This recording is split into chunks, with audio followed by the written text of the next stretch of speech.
Hola, mi nombre es Pedro Luis Fernández y soy especialista en anatomía patológica del Hospital Germans Trias y Pujol de Badalona. Vamos a hacer un breve repaso a cuál es el papel del patólogo en términos muy generales en el diagnóstico de la patología mamaria y nos centraremos fundamentalmente en la patología maligna. Estos serán los temas que trataremos a lo largo de esta exposición. Primero, de forma muy general, cuáles son los objetivos que se plantea el patólogo cuando se enfrenta a una muestra que viene por posible patología mamaria. Después veremos cómo clasificamos desde el punto de vista diagnóstico, o sea, lo que llamamos el diagnóstico primario de lo que existe en una determinada muestra. Comentaremos también algunos aspectos del manejo de esos tipos de muestras que pueden ser muy variadas. Y después pasaremos a ver cómo clasificamos las patologías que son malignas, tanto desde un punto de vista morfológico como de biomarcadores, para acabar hablando sobre el papel del patólogo en esta nueva época en la cual las tecnologías moleculares son tan importantes.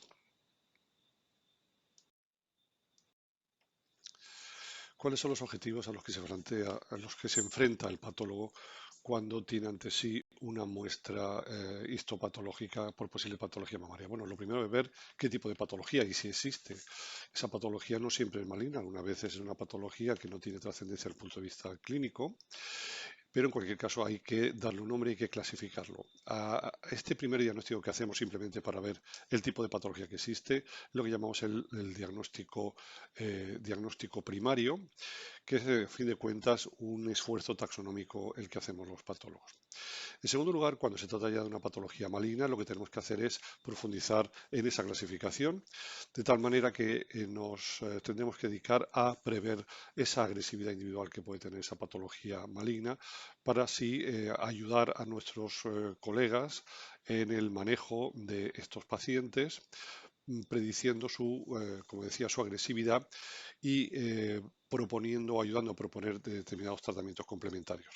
Por lo tanto, lo que estamos haciendo en este momento es una clasificación en cuanto al pronóstico y también a las posibles respuestas que puede tener a diferentes tratamientos. Hablaremos, por tanto, en esta clasificación ya secundaria de factores pronósticos, muchos de los cuales son de tipo meramente morfológico, y a factores predictivos que nos van a ayudar en la decisión terapéutica. Comenzamos, por tanto, con el diagnóstico primario, que es lo que podemos ver inicialmente en una muestra mamaria. Hay que tener en mente que la patología mamaria, como decía, no siempre es maligna. Puede haber patologías benignas muy frecuentes, como pueden ser tumores benignos, como pueden ser fibroadenomas, amartomas y cambios como la mastopatía fibroquística, que en algunos casos tienen trascendencia clínica porque pueden confundir con procesos malignos. Pero nos interesa especialmente hoy en esta revisión sobre las posibilidades que tiene el patólogo de actuar en el diagnóstico de la patología mamaria, el hablar de las patologías premalignas y malignas. Fundamentalmente hablaremos de las patologías malignas, o sea, de las neoplasias infiltrantes y que son capaces de matar al paciente. La clasificación que utilizamos los patólogos cuando decidimos hacer un diagnóstico anatomopatológico en este tipo de muestras se basa fundamentalmente en las recomendaciones de la Organización Mundial de la Salud, que va sacando una serie de libros, de fascículos, cada X años, en los cuales van actualizando la taxonomía. En la última edición que nosotros manejamos, que es la de 2019, pues se comienza de una forma diferente a como lo hacían los fascículos anteriores, con una clasificación también de patologías benignas, no solamente de los tumores malignos, y nos ayuda a reconocer patologías proliferativas, benignas, que son habitualmente estudiadas de forma independiente a los tumores, pero que en este caso se engloban todos, como digo, dentro de una misma obra. También en la última clasificación de 2019 se han introducido tumores que antes no estaban en previas ediciones, como puede ser el adenoma pleomórfico, variantes de carcinoma lobulillar y otros tipos de carcinomas infiltrantes. Vamos a revisar brevemente, por su interés práctico, los diferentes tipos o los más importantes tipos de muestra de patología mamaria que solemos recibir en los servicios de anatomía patológica. En primer lugar veremos las biopsias con aguja, después tumorectomías y otras piezas un poco más grandes y finalmente las mastectomías, que cada vez son más raras. En lo que se refiere a la aguja, hay que indicar que se trata siempre de un reto el diagnóstico sobre este material, porque es un material escaso, que se pretende que evidentemente sea cada vez lo menos molesto y peligroso para la mujer, pero que también nos proporciona una cantidad limitada de material del cual cada vez se nos pide más información. En este material de aguja, que suelen ser dos o tres cilindros de aproximadamente 1 centímetro de longitud y 1 o 2 milímetros de grosor, lo que se nos va a pedir inicialmente es que decidamos si ahí hay algún tipo de patología y si esa es benigna, maligna y de qué tipo es esta patología maligna en caso de que la sea. Pero ya no basta con este diagnóstico morfológico primario, sino que cada vez más se nos pide también información pronóstica y predictiva que implica el uso de una gran cantidad de marcadores habitualmente inmunohistoquímicos y ya empiezan también a pedirnos marcadores moleculares sobre un tejido que se ha ido agotando a lo largo del procesamiento. En lo que se refiere a muestras de mayor tamaño, como puede ser tumorectomías y cuadrantectomías, hay que recordar que estas muestras mamarias en general no tienen una orientación per se, es difícil reconocer las diferentes superficies y la orientación horaria y por lo tanto pedimos que cuando llegan de quirófano tienen que venir orientadas con puntos, que nosotros habitualmente utilizamos puntos en las 12 y en las 3 horarias, pero que también los márgenes de resección que son irregulares y anfractuosos deberían de venirnos marcados. En el caso de la muestra que tenemos a la izquierda, podemos ver cómo hay un uso cutáneo que nos indica la cara anterior, pero que en la muestra de la derecha no hay uso cutáneo y que la única manera de saber en esa superficie amplia dónde está la cara anterior es que no venga marcada de quirófano con algún tipo de tinta.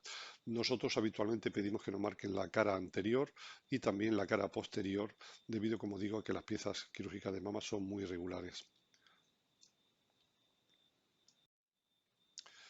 Esta sería una representación gráfica de cómo recibiríamos una tumorectomía o cuadrantectomía mamaria, en la cual se ha marcado la cara anterior de color verde, la cara periférica de color azul y en la imagen que podemos ver en la derecha, la cara posterior estaría de color negro. A su vez, tendríamos una orientación horaria por medio de un punto a las 12 y punto a las 3. También los cirujanos, en otras ocasiones, si no nos marcan con tinta toda la cara anterior, lo que nos marcan es con un punto de otro color, por lo menos el polo anterior, aunque esto creemos que es insuficiente. Las mastectomías son cada vez más infrecuentes entre las muestras que recibimos en los servicios de anatomía patológica, y mucho menos estas como la que tenemos en la imagen, que es una mastectomía radical que incluye además pues un paquete ganglionar anexo. Todavía son relativamente frecuentes la mastectomía después de la neoadyuvancia, porque suelen ser tumores avanzados que no siempre responden y que suelen venir con este tipo de exéresis amplia. Lo que sí son cada vez más frecuentes son las mastectomías ahorradoras de piel, que pueden venir con o sin pezón. En estos casos es muy importante tener en cuenta que sí hay que prestar especial atención al margen anterior, un margen anterior en el que el patólogo difícilmente podrá saber dónde empieza y dónde acaba, aunque más o menos sepamos cuál es la cara anterior por la posición del pezón en caso de que éste venga. Aquí tenemos una representación de cómo nos imaginamos nosotros una pieza de mastectomía. En la parte superior veríamos que todo lo que sería el margen anterior en realidad estaría cubierto por el uso cutáneo, la superficie cutánea. Sí habría unos márgenes laterales y un margen posterior. En cambio, en la muestra de en medio, no toda la superficie anterior estaría ocupada por la piel y existiría un margen anterior parcial que podemos ver en la imagen inferior a la derecha, como hay un lugar donde acaba la piel y cómo a continuación de ella sí existe en la zona del subcutáneo inmediatamente por abajo de la dermis un margen anterior. Una vez acabado el diagnóstico primario, o se ha decidido qué tipo de patología, si es benigna o maligna, en el caso de que se trate de una patología maligna, necesitamos, como decíamos, ir más allá haciendo una previsión del comportamiento más o menos agresivo y del tipo de medicamento o de terapia a la cual podría responder esa neoplasia en caso de ser maligna. Esta clasificación pronóstica y predictiva utiliza también la morfología en varios parámetros que ahora revisaremos y posteriormente hay la posibilidad de utilizar otras técnicas no estrictamente morfológicas, sino que pueden llegar a ser o que son habitualmente de tipo de biomarcadores inmunohistoquímicos o moleculares. Lo que sería la clasificación pronóstica estrictamente morfológica se refiere fundamentalmente a histología, estadiaje y también de alguna manera a la gradación histológica. El tipo histológico o la clasificación histológica taxonómica ha ido variando a lo largo de los años. En nuestro país, Ramón y Cajal ya a principios del siglo XX tenía su propia clasificación del cáncer de mama. Esta fue evolucionando a lo largo de los años. La que a mí me explicaron durante los estudios universitarios a principios de los 80 es la que viene a la derecha, que es bastante distinta a la que manejamos actualmente. Y la que manejamos actualmente se basa, como decía, en la última clasificación de la Organización Mundial de la Salud de 2019, donde hay hasta 24 tipos de carcinomas infiltrantes. Muchos más si tenemos en cuenta otras neoplasias no carcinomatosas, como pueden ser sarcomas, linfomas, etcétera, etcétera. Pero imagínense la gran variedad que hay de neoplasias carcinomatosas infiltrantes. Y el tipo histológico es importante porque hay una serie de variantes que ayudan a predecir el comportamiento más o menos agresivo de estas neoplasias. Conocemos los carcinomas ductales infiltrantes, que son los más frecuentes, los lobulillares, medulares, etcétera, pero hay algunos de ellos que tienen importancia desde el punto de vista pronóstico. Por ejemplo, carcinomas mucinosos y medulares tienen mejor pronóstico que los carcinomas metaplásicos, células en anillo de sello, etcétera. Aquí tenemos, por ejemplo, una imagen correspondiente a un carcinoma ductal infiltrante, forma pequeños conductos, que es lo que da su nombre, y que además esto se utilizará, como veremos, en la gradación histológica. Otra variante frecuente es el carcinoma lobular infiltrante. Arriba a la izquierda vemos lo que sería un carcinoma lobular in situ e inmediatamente a la derecha las típicas filas indias de un lobular infiltrante, en cuyo diagnóstico utilizamos algunas técnicas inmunohistoquímicas como la expresión de caderina. Dentro de los carcinomas lobulares hay una variante que es el lobular pleomórfico, que tiene un peor pronóstico que el lobular clásico. Tumores o neoplasias malignas como el carcinoma tubular tienen un pronóstico muy bueno, raramente metastatizan y se caracterizan, como vemos en la imagen de la derecha, por tener muchos tubos de pequeño tamaño. El carcinoma mucinoso o coloide, que también los encontramos en el estómago, en el páncreas, en el colon, es una neoplasia de muy buen pronóstico en la mama, muy raramente metastatiza. Tiene este aspecto gelatinoso que vemos en la imagen macroscópica a la izquierda, un aspecto un poco translúcido debido a la gran cantidad de moco extracelular que podemos ver en la imagen de la derecha.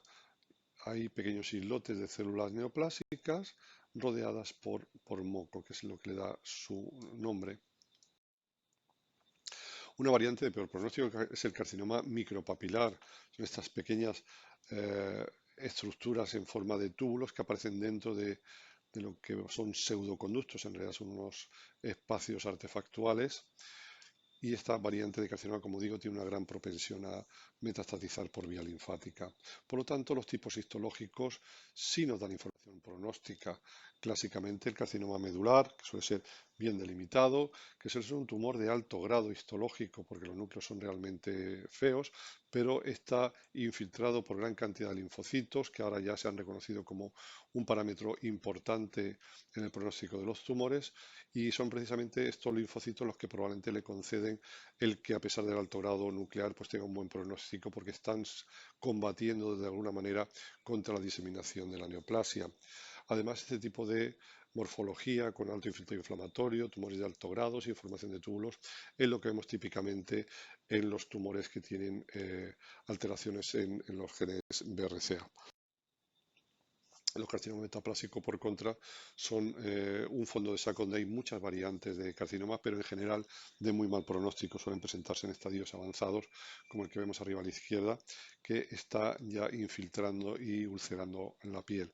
Como digo, hay variantes escamosas, como el de abajo a la izquierda, variantes con tejidos heterólogos, como puede ser cartílago o hueso, pero como digo, en general suelen tener un comportamiento muy agresivo.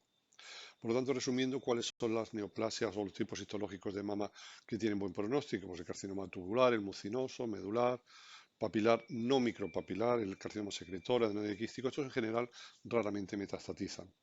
mientras que hay otros que tienen un mal pronóstico, como son los carcinomas metaplásicos, los micropapilares dentro de los papilares, los lobulares pelomórficos más que los lobulares clásicos, los carcinomas de células en anillo de sello, que es este que vemos abajo a la derecha, que tienen gran cantidad de mucina, pero no extracelular, sino intracelular, y los carcinomas con una gran atipia, como pueden ser una variante bastante rara, que son los carcinomas pleomórficos, que tienen estos núcleos monstruosos que podemos ver abajo a la derecha.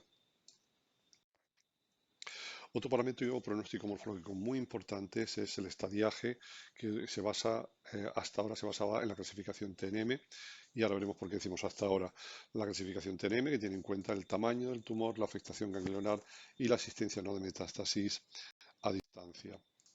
No vamos a repasar la clasificación TNM del cáncer de mama, recordar que la T del carcinoma in situ es TIS, y que uno de los puntos más importantes es el tamaño de más o menos 2 centímetros, que nos haría la diferencia entre T1 y a partir de T2.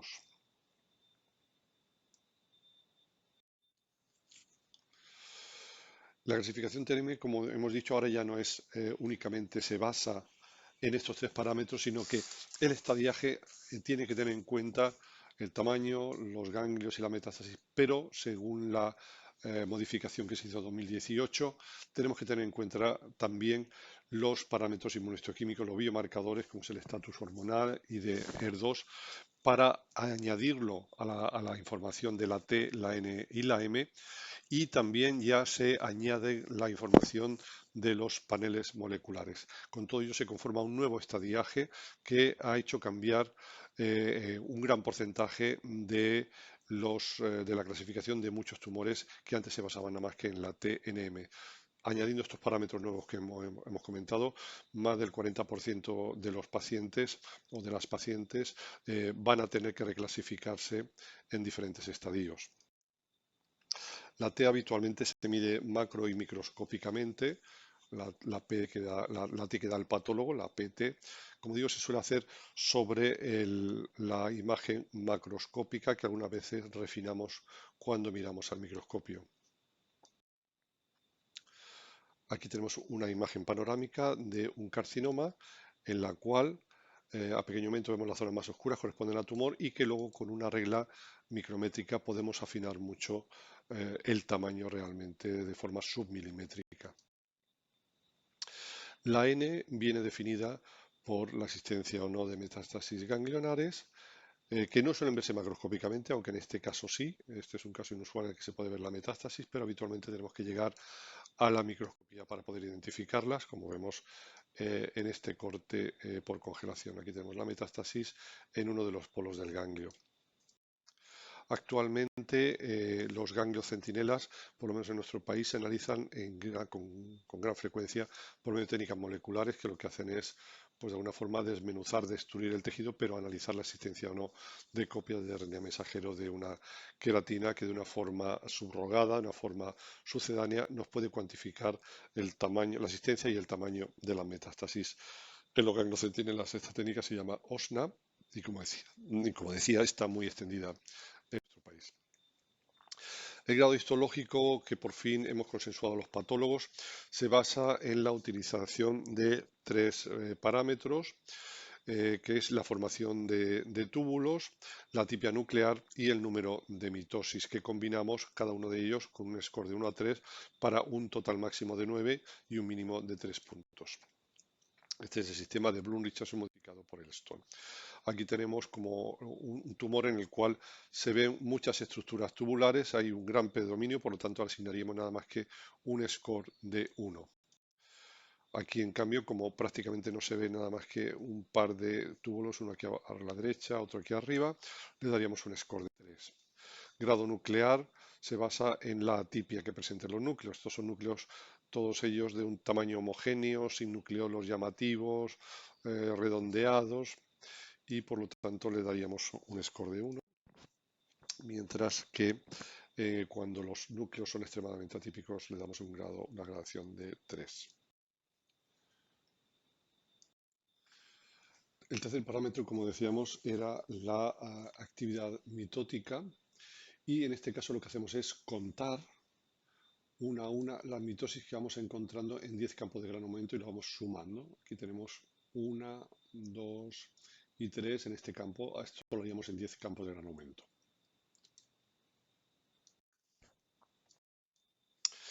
Pasamos ahora a lo que sería la clasificación pronóstica y predictiva, ya no basada en marcadores morfológicos, sino en biomarcadores.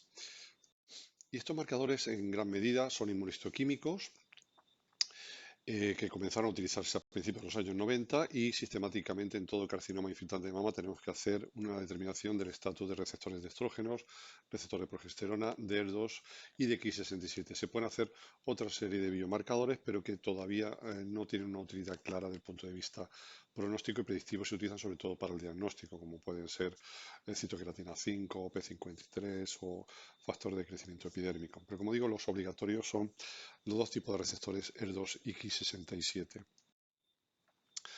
Esto sería una inmunohistoquímica en la cual se ve de color marrón los núcleos que son positivos para el receptor de estrógenos y progesterona. Actualmente se ha rebajado el punto de corte y se considera que los casos son positivos a partir de un 1%. Hace años era a partir del 10%. Aquí tenemos ahora cómo se vería la expresión del Epidermal Growth Factor 2 o lo que se llamamos ER2 o NEU, que es una molécula de membrana que puede tener una expresión débil como la que vemos aquí en estas células, expresión muy ligera, esto es lo que llamaríamos una intensidad 1, que puede tener una intensidad 2 cuando es un poquito más grueso, más evidente y rodea toda la célula, o una intensidad 3 como la que vemos en la imagen de la derecha. Solo es la intensidad 3 la que se considera positiva y cuando tenemos una intensidad 2 tenemos que confirmar si se trata de un 3 o un 1 por medio de técnicas de hibridación in situ. Lo importante de este marcador es que su positividad hace que el tumor sea susceptible a un tratamiento con anticuerpos monoclonales específicos y que además son muy efectivos como el Herceptin. El otro parámetro que nos interesa comentar era el Ki67. Es un parámetro que nos mide la actividad proliferativa de las células sin necesidad de contar la mitosis. Es más sensible que el contagio de mitosis y nos da una idea de la capacidad proliferativa de los tumores y que en general se asocia a un peor pronóstico. Y lo utilizamos, por ejemplo, para diferenciar entre los tumores luminales que expresan receptores pero que tienen alta proliferación o baja proliferación y así diferenciamos luminales B de los luminales A. El problema del contagio de Ki67 es que es muy laborioso y de difícil reproducibilidad interobservador e incluso intraobservador. E incluso podemos ver en esta imagen como un mismo tumor puede tener a la izquierda áreas con baja positividad y en el mismo tumor áreas de alta positividad, por lo cual es susceptible de falta de reproducibilidad y se están desarrollando en estos momentos técnicas de contagio automatizado por medio de algoritmos. Un parámetro que ya también empieza a tener importancia, sobre todo en tumores triple negativos, es la infiltración por linfocitos dentro del tumor. Sería un factor de buen pronóstico y además un predictor de respuesta a determinados tipos de tratamiento. Y revisaríamos ahora lo que sería la clasificación molecular del cáncer de mama. Por un lado tenemos clasificaciones taxonómicas morfológicas con biomarcadores, pero también podemos hacer una clasificación basándonos en técnicas moleculares que lo que nos hacen es subclasificar los carcinomas infiltrantes de mama en una serie de variantes en función de los genes que tienen activados o reprimidos. Esto comenzó a principios del siglo XXI con los trabajos seminales de Perú y Sorlí, que lo que hicieron fue analizar la expresión de todos los genes del genoma en una serie importante de carcinomas infiltrantes de mama. Utilizando esta tecnología lo que descubrieron era que había unos tumores que tenían un perfil de expresión génica similar a las células luminales normales de la mama, en los que llamaron, por tanto, tumores luminales, y que a su vez luego se subdividieron en luminales A y B. También descubrieron que había otros tipos de tumores que tenían un patrón de expresión parecido al de las células basales de la mama y luego también un tipo que tenía sobreexpresadas vías relacionadas con la activación del gen ER2. Aquí podemos ver esa subclasificación de luminales de diferente tipo. Al final el luminal C desapareció y el tipo normal también ya no se utiliza. Importante era reconocer que esta clasificación molecular además se correlacionaba con diferentes tipos de comportamiento. En vista de que esta clasificación requería una tecnología complicada y costosa, lo que se ha desarrollado ha sido un sucedáneo de clasificación molecular por medio de las técnicas inmunohistoquímicas que antes hemos comentado, la realización de estudios de receptores hormonales, de ER2 y de Ki67. Con ellos tenemos lo que llamamos los tipos subrogados, que son más o menos equivalentes a lo que podríamos obtener utilizando una tecnología molecular.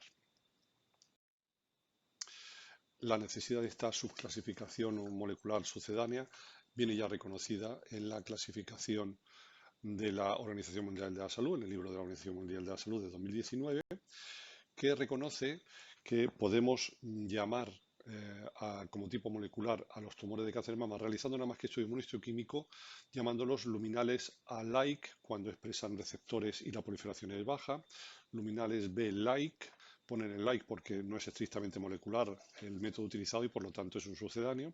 Luminales B, como decía, aquellos que expresan receptores hormonales de estrógenos, pero que tienen una alta proliferación o bien son ER2 positivos. Luego los luminales estrictamente ER2 positivos y que no expresan receptores hormonales. Y finalmente los triples negativos, que serían aquellos en los que no expresan ni receptores de estrógeno, ni progesterona, ni ER2. Para hacer esta clasificación molecular, en realidad, como decía, se debería hacer un estudio molecular, pero como digo, son costosos. Aún así, en los últimos años se han desarrollado plataformas que han reducido mucho el coste porque ya no analizan todo el genoma, sino que analizan nada más que una serie de genes que son los importantes para esa clasificación molecular, que van entre 50 y 100 aproximadamente, según las plataformas, pero que además nos dan una información pronóstica sobre el comportamiento de estas neoplasias.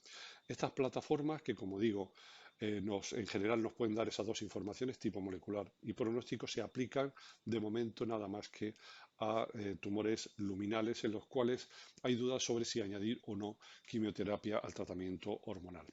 Las plataformas comerciales se llaman MammaPril, que es holandesa, OncotypeDX, que es americana, EndoPredict y PAN50, Prosigna, que en realidad tiene la firma genética PAN50, que también es americana. Actualmente la plataforma MammaPril y PAN50 Prosigna ya se pueden realizar en los hospitales y no hay que remitir la muestra fuera. Finalmente acabamos con una revisión de cuál sería el papel del patólogo en esta época de tantos avances moleculares, lo que llamamos la época de las ómicas. Recordemos un poco que para llevar una muestra a lo que serían estudios moleculares, primero hay que hacer un procesamiento previo y un análisis previo para así decidir si aquello o no necesita un estudio molecular. Por lo tanto, recordemos que el material que se ha de someter a una prueba molecular tiene que ser elegido después del diagnóstico morfológico, nunca antes. Y eso implica que el patólogo tiene que hacer la clasificación histológica que hemos comentado anteriormente y dar una serie de parámetros pronósticos y predictivos morfológicos. Esto implica además el estudio del perfil inmunohistoquímico para hacer una pseudoclasificación molecular, y la inmunohistoquímica se basa en análisis de laboratorio, pero que se evalúa bajo el microscopio también, de alguna manera también es morfológico. Además, hay que seleccionar un material para estudios moleculares que no tenga problemas desde el punto de vista de calidad, que no tenga necrosis, que no esté mal fijado, que no esté el tejido en unas condiciones que los resultados moleculares no sean fiables. Por lo tanto, eso también es labor del patólogo. Además, dentro de un mismo tumor hay zonas que pueden ser mejor analizar que otras. Por ejemplo, nosotros no queremos analizar áreas de carcinoma in situ, sino que nos interesa analizar áreas de carcinoma infiltrante, que es lo que queremos atacar por medio de la terapia. Por lo tanto, tenemos que subseleccionar dentro de las muestras qué áreas nos interesa, alguna vez incluso haciendo una disección manual de las áreas. Y además tenemos que dar otra serie de parámetros al biólogo molecular que tiene que utilizarlo también en muchos casos para los algoritmos que utilizan estos equipos. Por ejemplo, el porcentaje de celularidad tumoral con respecto a la celularidad normal que contamina de alguna manera la muestra que va a ser sometida a estudio molecular. A todo lo anterior se añaden cada vez más nuevos biomarcadores que algunas veces son estrictamente morfológicos, como por ejemplo una estimación del infiltrado linfocítico, los TILs, o nuevos marcadores inmunohistoquímicos como PDL1 que comenzaban a utilizarse sobre todo en pulmón, pero que ya no los están demandando cada vez más en cáncer de mama, de momento en los triples negativos. Y a esto, pues, por supuesto, se añaden todos los test genómicos y transcriptómicos de los cuales ya disponemos en los servicios de anatomía patológica y que incluyen técnicas de secuenciación de nueva generación, las famosas NGS, que nos permiten analizar un gran número de genes en un solo estudio molecular.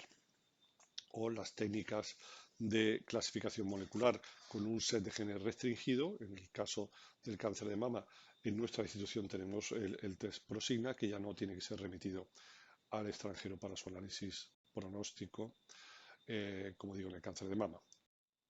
Por lo tanto, estamos ya inmersos los patólogos en la época de las ómicas. Ya no solamente vamos a seguir viendo morfología, sino que ya somos capaces de meternos en la intimidad de la célula, analizar el ADN, analizar el ARN, analizar las proteínas y, por lo tanto, estamos en otro nivel de profundidad junto con otros muchos especialistas de la medicina. Y quisiera acabar simplemente recordando que aparte de estos avances moleculares se está ya imponiendo y en nuestra institución acabamos de implementar ya de forma rutinaria y masiva el uso de la patología digital en nuestra actividad diaria. ¿Qué quiere decir patología digital? Quiere decir que las imágenes ya no van a mirarse a través del microscopio, sino a través de una pantalla después de haber pasado por un microscopio que vemos en la imagen de arriba a la izquierda. En realidad son escáneres que tienen un microscopio dentro que va tomando fotografías y que nos la envía de forma masiva a monitores. Esto tiene un gran número de ventajas, como es, por ejemplo, el poder compartir estas imágenes en tiempo real con otros colegas y ya no depender del envío postal de bloques de parafina o de preparaciones. Podemos hacer teleconsultas en tiempo real. Esto nos va a ayudar también a conservar imágenes para docencia, para formar a otros especialistas.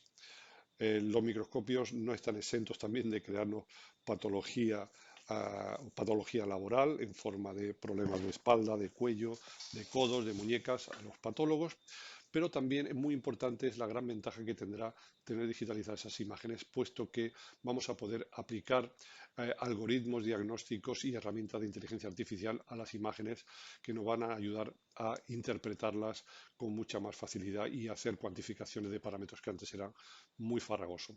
Llegará un momento, por tanto, en los que una vez digitalizadas los cristales podamos incluso eliminarlos físicamente porque para siempre tendremos esas imágenes de alta calidad.